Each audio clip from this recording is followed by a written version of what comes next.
नमस्कार साथियों, मैं हूं जयराम। आप देख रहे हैं आपका अपना यूट्यूब चैनल फर्स्ट टॉक।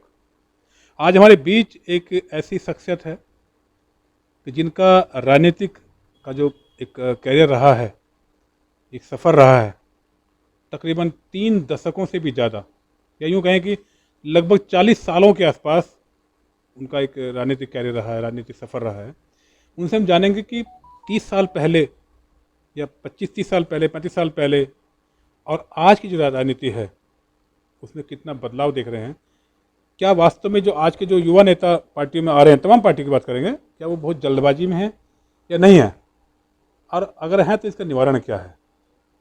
तो अरविंद गुप्ता जी हमारे साथ हैं और भाजपा के वरिष्ठ नेताओं में इनकी गिनती होती है। बहुत पुराने, जब भाजपा शायद स्टार्ट भी नहीं हुई थी, तो जनसंघ से शायद ये जुड़े हैं। तो जानते हैं अरविंद जी गुप्ता जी से। गुप्ता जी, पहले बताइए कि वर्तमान में आप क्या कर रहे हैं। वर्तमान में मैं सामाजिक क्षेत्र का जुड़ा कार्यकर्ता हूँ। आपने मेरा परिचय राजनीतिक क्षेत्र के कार्यकर्ता के नाते दिया। मैं राजनीतिक क्षेत्र से पहले खुद को सामाजिक कार्यकर्ता मानता हूँ। तो समाज तो बहुत खुला हुआ है, काम की कोई कमी नहीं है। राजनीतिक क्षेत्र से मेरे पास अभी कोई डायरेक्ट जिम्मेवारी नहीं है, पर इसके बाद समाज तो बहुत बड़ा है, ख़त्म ही नहीं होता काम। बिल्कुल। हाँ जी। अच्छा, आपने तो पॉलिटिक्स में एक लंबा सफ़र तय किया है। लगभग मैं अगर मैं कहूँ कि 40 सालों के आसपास लगभग हो गया। हाँ, तो ज़्यादा हो गया। जब भाजपा पैदा भी नहीं हुई थी, हाँ। उससे पहले आप संघ से जुड़े हैं, जनसंघ से जुड़े हैं। कितना फ़र्क देख रहे हैं आज में और 30 सालों पिछले में। मैं पहले आपके उसका जवाब दे दूं। जी। मैं भाजपा का फाउंडर मेंबर हूं। 81 में जब भाजपा का गठन हुआ, तो अभी जो हमारे यहाँ एक विधानसभा क्षेत्र रहता है, उस टाइम उसका एक मंडल रहता था, जो 4 सीटों में बट गया। उस टाइम एक मंडल रहता था संगठन की दृष्टि से। तो अरुण जेटली हमारे पहले दिल्ली प्रदेश के युवा मोर्चा के अध्यक्ष बने, और मैं ये पटेल नगर मंडल, जिसे आप पटेल नगर विधानसभा कह सकते हैं, उसके अध्यक्ष के नाते मैंने 81 में काम करा। अच्छा। बाद में 86 में युवा मोर्चा में रहा। तो जनसंघ के समय से कोई परिवार राजनीतिक परिवार था। तो जनसंघ समय जब भाजपा का गठन भी नहीं हुआ था, तब भी मैं यूनिवर्सिटी में एक्टिव रहा, कॉलेज का वाइस प्रेसिडेंट रहा। तब हम लोग एबीवीपी से नहीं, जेवीएम के बैनर पे चुनाव लड़ते थे। मैं जेवीएम में रहा, और भाजपा से पहले से मेरा राजनीतिक जीवन रहा। तो दूसरा, आज जो दौर है, आपने अटल जी के साथ भी काम किया, अरुण जेटली के साथ काम किया, सुषमा स्वराज जी के साथ काम किया, और कई पुराने नेता रहे हैं जिनके साथ आपने उनकी आपकी अच्छी बातचीत रही है, अच्छी उठा बैठ रही है। उस टाइम के जो दौर के जो नेता रहे हैं और आज के जो युवा नेता फील्ड में आ रहे हैं, राजनीति में आ रहे हैं, ऐसा लगता है कि बहुत जल्दी में रहते हैं आज के लोग। इसको आप कैसे देखते हैं। आपने अटल जी का नाम लिया, सुषमा जी का नाम लिया, जेटली जी का नाम लिया। अटल जी का राजनीतिक एक विचार ही अलग था। अटल जी बार बार एक बात कहते थे कि राजनीतिक क्षेत्र में हम दूसरी पार्टियों के साथ हमारे कहीं ना कहीं राजनीतिक मतभेद तो हो सकते हैं, पर जहाँ तक मेरा देखना रहा, अटल जी की बातों को समझना रहा, हमारे मनभेद कभी नहीं रहे। हम लोग संसद में चर्चा करते थे, एक दूसरे पे कटाक्ष करते थे, विधानसभा में चर्चा करते थे, पर कभी हमारे व्यक्तिगत एक दूसरे के साथ देश भाव नहीं रहा। अच्छा, एक चर्चा आपने सुनी होगी, आपने देखा भी होगा, नोटिस भी किया होगा कि अटल जी सर्वमान्य नेता थे, चाहे विपक्ष के हों या पक्ष के हों। ऐसी क्या खास बात रही है। अटल जी का व्यक्तित्व एक अलग व्यक्तित्व था। अगर आपने देखा हो, नरसिंह सरकार के अंदर जब जिनेवा में किसी नेता को भेजना था, तो नरसिंह राव ने अपने सरकार के किसी मंत्री को नहीं, ऑपोजिशन लीडर अटल जी को भेजा। और ये बड़ा एक चर्चा का विषय रहा। पहले की राजनीति और आज की राजनीति में तो बहुत अंतर रहा। और अटल जी जब प्रधानमंत्री रहे, तो अटल जी कई बार बार, मैं जितनी बार आज भी आप उन्हें सुनेंगे, तो उन्होंने कभी भी किसी विरोधी पक्ष के नेता के लिए कुछ ऐसे शब्दों का प्रयोग नहीं करा जिस प्रकार आज की राजनीति में एक दूसरे के प्रति लोग व्यक्त करते हैं।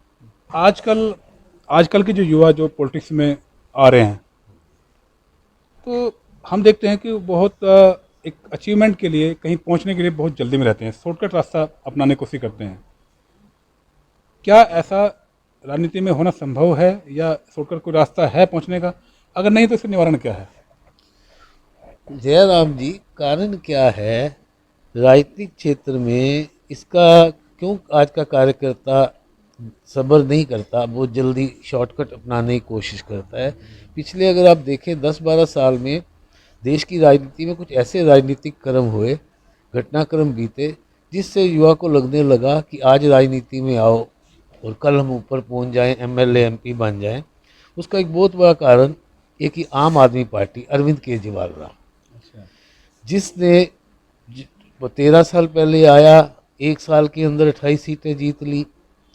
एक ऐसा लोगों को झूठ का फेब का जाल दिखाया, मुफ्त की राजनीति करी। जो लोग आंदोलन से निकले थे, घर परिवार को छोड़ के आए थे, उनको मिसयूज़ करा।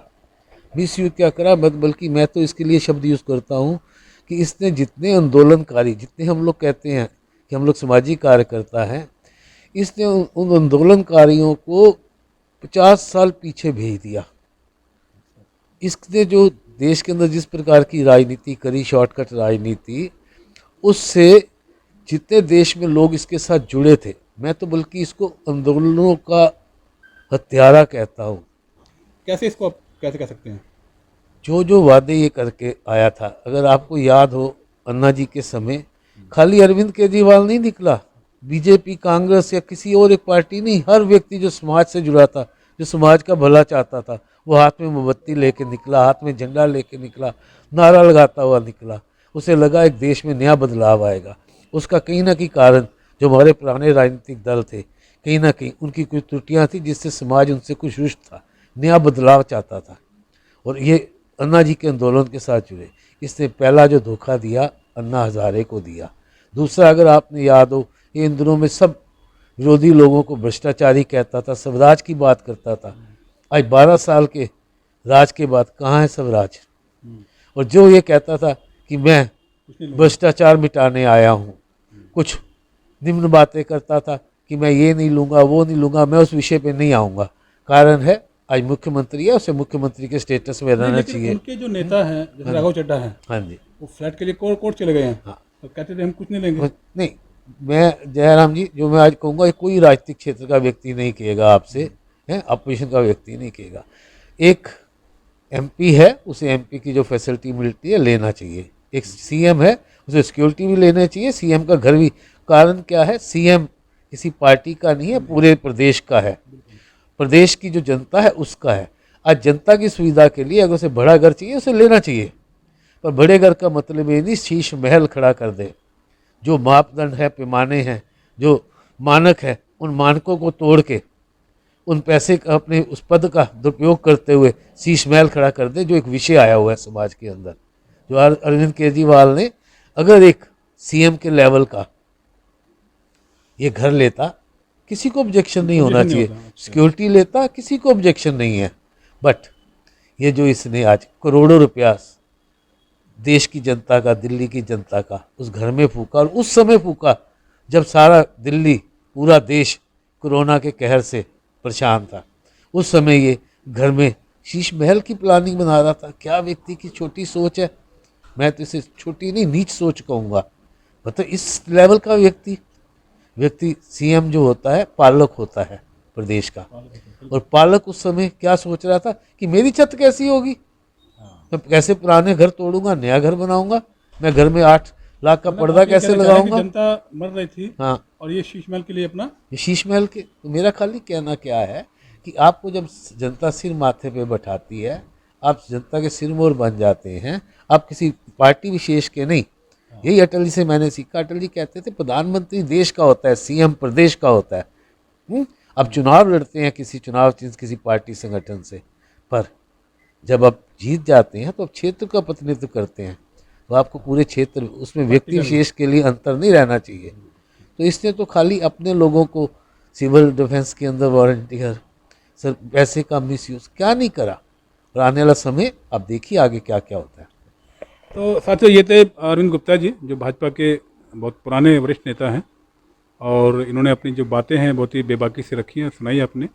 और अरविंद केजरीवाल जी के बारे में, और बाकी जो नए युवा पॉलिटिक्स में आ रहे हैं, जल्दबाजी में रहते हैं, उनको किस तरह रहना चाहिए, संयम रखना चाहिए, पूरी बातें रखी। फिर मिलेंगे अरविंद गुप्ता से एक और नई चर्चा को लेकर के। तब तक के लिए आगे दीजिए, नमस्कार।